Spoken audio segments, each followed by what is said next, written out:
There was a house that I used to visit for my supper sometimes. I knew the way in very well. There was a tiny little door by the back window, so small that you would probably never notice it. But I'm a mouse, and I can squeeze through the tiniest of entrances. To tell you the truth, the joint was going downhill. Every time I visited, there were fewer and fewer crumbs. It was hardly worth going there any more, and besides, there were dangers. They had a cat.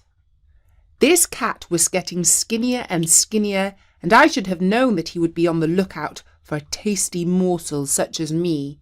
This is how I got caught.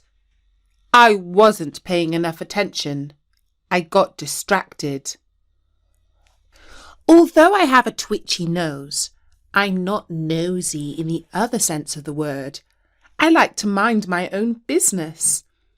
But one night I could not help overhearing an argument. The man and the woman of the house were shouting so loud. "It's all your fault we're starving," said the woman in a high-pitched voice that sounded most distressed. "You shouldn't have gone and sold my mother's ring behind my back. All you got for it was an old horse that went lame. Now we've got nothing. Nothing." "What's your mother's ring got to do with it?" asked the man.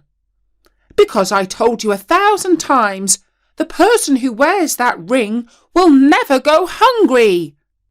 "Well, I don't believe in that magic and nonsense," replied the man. "You don't believe anything I say. That's why you are so thin, your trousers keep falling down around your knees." Ooh, that was quite an argument. But now I understand why the house was getting so poor.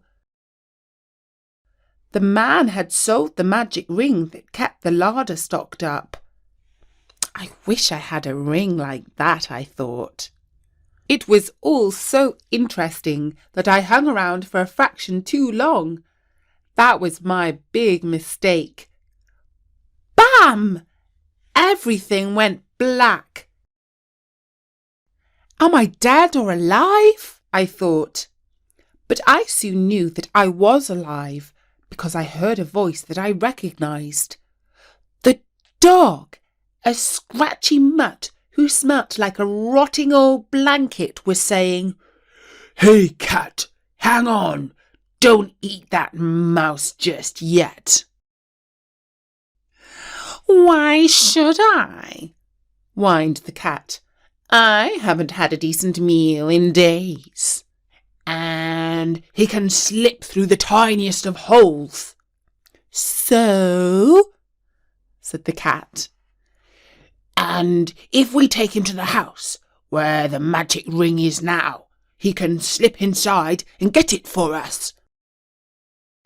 He'll do this for you because his life depends on it. I know where that house is. The magpie told me. Let's head off straight away." The cat saw that the dog was not quite as stupid as he looked. He held me by my tail in his mouth and sprang through the window. The dog followed. Off they both ran down the alleyway. I was bouncing around all over the place, I can tell you. It was the most horrid way to travel. But hey, I was alive, and that's usually the main thing. We left the town and reached a river. But the cat put me down and held me with a paw. "Not so fast," she said. "I haven't learned to swim."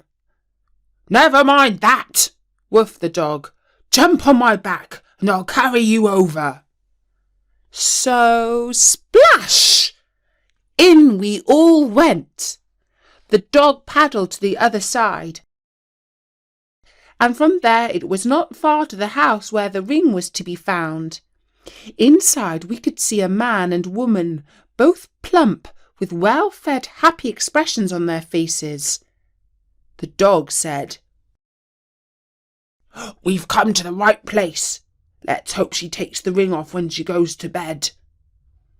The cat prowled around the house looking for a way in. There's usually one if you search hard enough. We found a tiny little hole. "Here it is," I said. "I hope you are as good as your word." "Say goodbye to this cruel world, little mouth," replied the cat, with claws flashing in the moonlight. "Stop right there, cat!" I went home to my nest for a good sleep. Now, there is a follow-up to this story. A few weeks later, I was going past the house where the cat and the dog lived.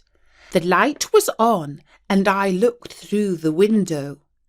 The human couple were having a feast and the cat had put on weight.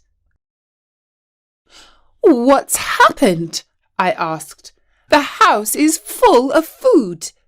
The dog whined. "Oh!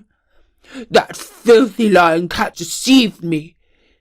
She ran to the house before me, taking the short way over the rooftops. As soon as she got back, she sprang onto our owner's bed and woke them up with the great gift of the ring. Oh, how delighted they were! She is rewarded every day. But as for me, they punish me. They think I'm just a smelly, useless animal, and they tie me up outside. I'm lucky if they remember to throw me a scrap. Grrr!